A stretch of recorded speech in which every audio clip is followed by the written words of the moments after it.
We got Anthony in Los Angeles. How are you? Hi guys. Hey. Hey. Hey, love your guys' show. Thanks. Actually, I'm calling because I'm an ex-Christian considering becoming an atheist, and I need. Well, if you're an ex-Christian, what are you now? I'm still in the middle, but There is no. Well, all right. All right. Do you believe a God exists? Some days I do, but some days I don't. It's like I'm very confused.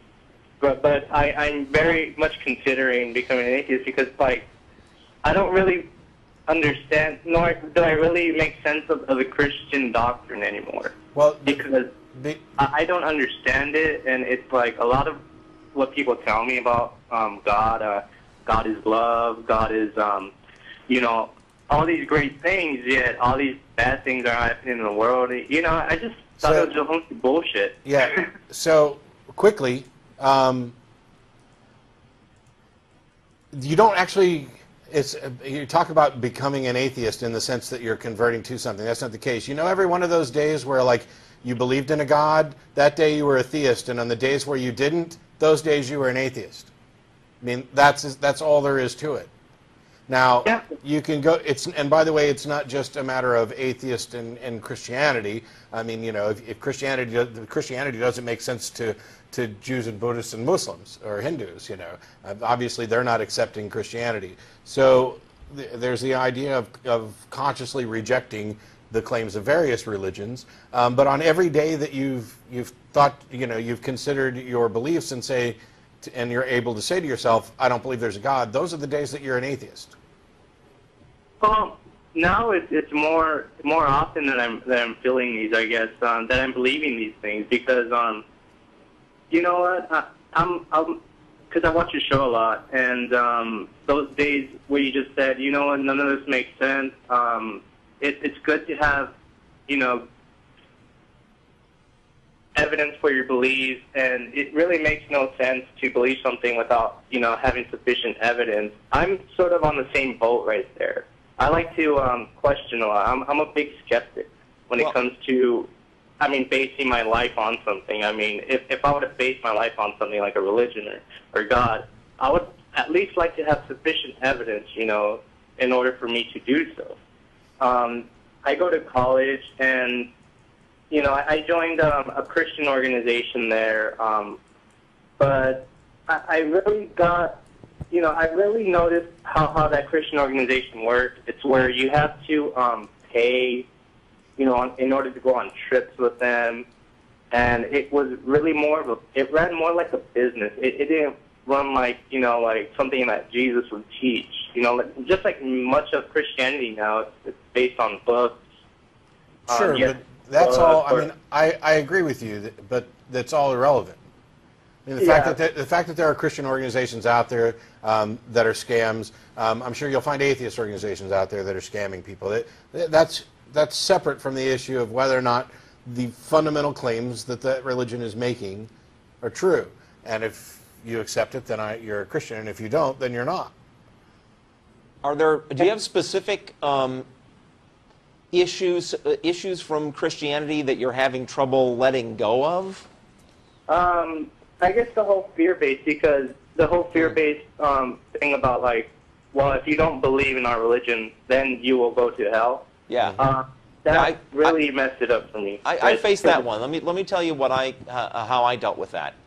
And I remember the moment. I'm walking down the street, right, and I'm feeling skeptical about the religion I was brought up with, and it occurred to me, and I was having trouble accepting the idea that stuff wasn't true because of the fear of offending this, you know, cosmic world-creating entity that supposedly loved me and gave me everything, right? That I felt guilty about it, and I felt fearful that I was going to be asking for trouble if I dropped a religion. And then I remembered how often I'd been told that God was fair, just, would never, you know, do anything to you that was unreasonable. and I realized that God, the God I'd been raised to believe, would never in a million years do harm to me just because I used the brain that I'd been told he gave me. And the moment that I realized that, I felt free to look at the actual facts without the fear, and 5 minutes later, I was calling myself an atheist. And if that doesn't work for you, how much time have you spent worrying about being punished by the Hindu gods, or you know, do you worry about the fact that you're not a Jew or that you're not a Muslim? Are you sitting around in fear of the consequences of not believing in those gods? Well, no, actually, I was actually watching Richard Dawkins, like event on YouTube where he was talking about, like if you were to grow up in India, then you would believe in the Hindu God.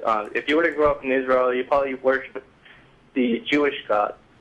So it's all based on where you're at, and based on how you grow up, how you're sort of indoctrinated, how you're socialized into a certain institution. That is going to basically dictate. Well, have a great, I'm not saying dictate, but have a great, profound influence on what you believe. Sure, it's the reason why most of the time we end up talking about Christian concepts of God on this show, because we live in a culture that is predominantly Christian.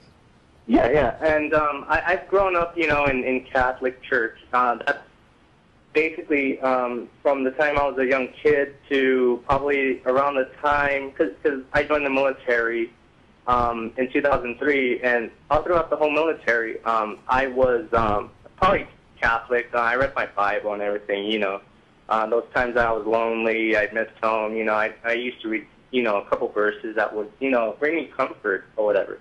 But I just found that, even the military is really heavily Christian influenced at times, because I used to get, like, flyers and, free Bibles and the little Gideon Bible, New Testament, and it was sort of like hinting, like, like nudging me on the shoulder, like, you catch our drift, like, this is what we want you to believe, So that's the whole idea I got when I was in the military. Like, they were trying to push some kind of, doctrine on me. Sure. And when I got out, I basically felt like a lot of veterans when they got out, like, you're transitioning to new society. Well, no society that you left for 4 years, and then you're trying to get back in it, you're trying to, make sense of everything right now. You're trying to fit back in. And I found a church, I tried to join, and I joined a Protestant church. Mm-hmm. And that Protestant church I found was a little shady because preacher always used to talk about, giving money, you're giving to God, quote unquote. You're not giving, yet he lived in this huge house, And I'm agreeing with you. I'm just having a hard time understanding, what's left holding you back. The question that Jeff asked before, and there's two options that have already been given here about how to deal with potential concerns about fears of consequences of not believing. I don't know what else to say on that front. I think I'm with Jeff there. These are just irrational beliefs. I mean, I have no evidence that any of this stuff's going to happen. I have a good friend. He says, don't fear the unknown. Don't fear it. I mean, it really makes no sense to fear anything. I see life more as this. Like, you live and you die. Death is a natural part of life, Like, you're not going to live forever. And I don't, understand why most people are afraid of dying, because they feel as if, this lifetime is sort of going to dictate where they're going to end up. But, I just feel like it's irrational for me to believe these things. And I agree more with the atheists now. Like, well, welcome to the club. Yeah, Yeah, I mean, there's there's no official ceremony or anything, but the day you decide that you've given up on religion and you don't believe that stuff anymore, then you're an atheist, and welcome aboard. Yeah, we got conventions and all kinds of stuff. Yeah. Well, thank you. But I'm just this is just a particular belief that I have. I was listening to this one atheist, and he was talking about don't label yourself anything. Atheism is just a certain non-belief that you have about a God. But you're you. That's right. First and foremost, you're Anthony, or you're Jeff, or you're Matt. And you should put yourself there first. That's Matilda today. But yeah, you should put your own what you like. Like I like a lot of things. I like to play music. I like all these different things. And a lot of what religion was doing was hindering a lot of my progress, because I was devoting my time to this image or this concept of God that I had in my mind. See, and I felt first and foremost. I think there's usefulness in actually adopting some labels, because saying I'm an atheist doesn't put me in a little box where an atheist is the only thing I am. I'm a whole bunch of things, and there's a ton of different labels that apply.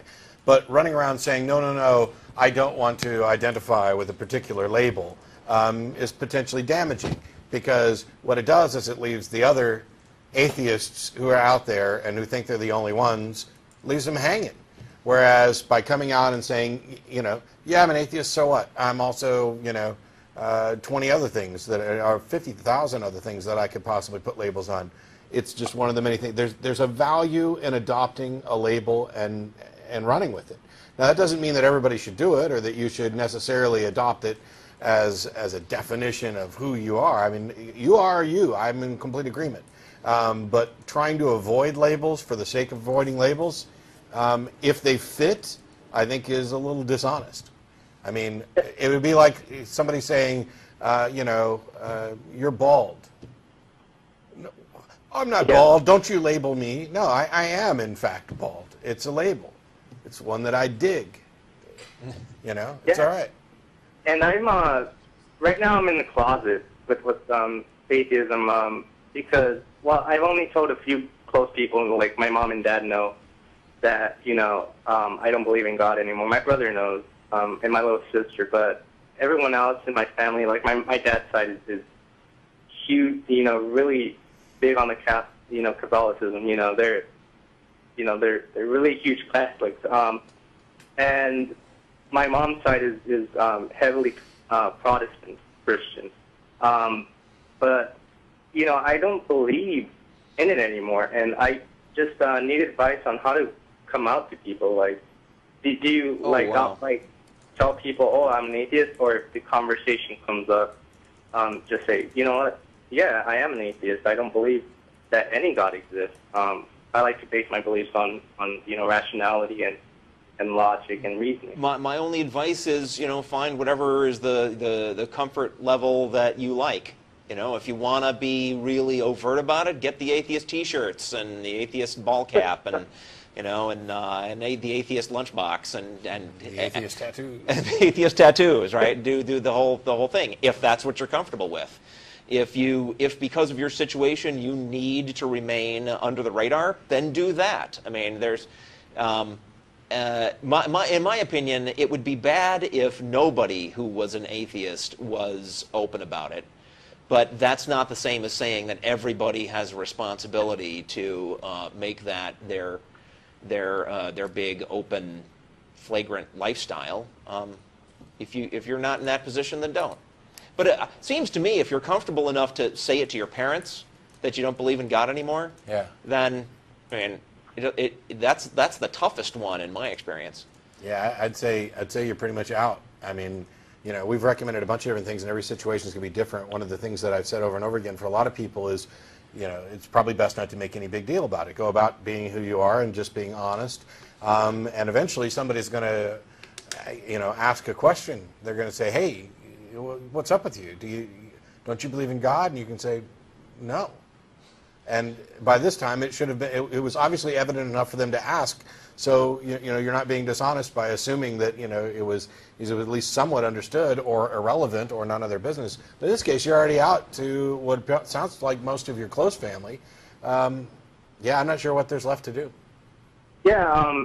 So how did you guys leave your church? Because I'm pretty much involved in my church, but I'm thinking about leaving because I just. Okay.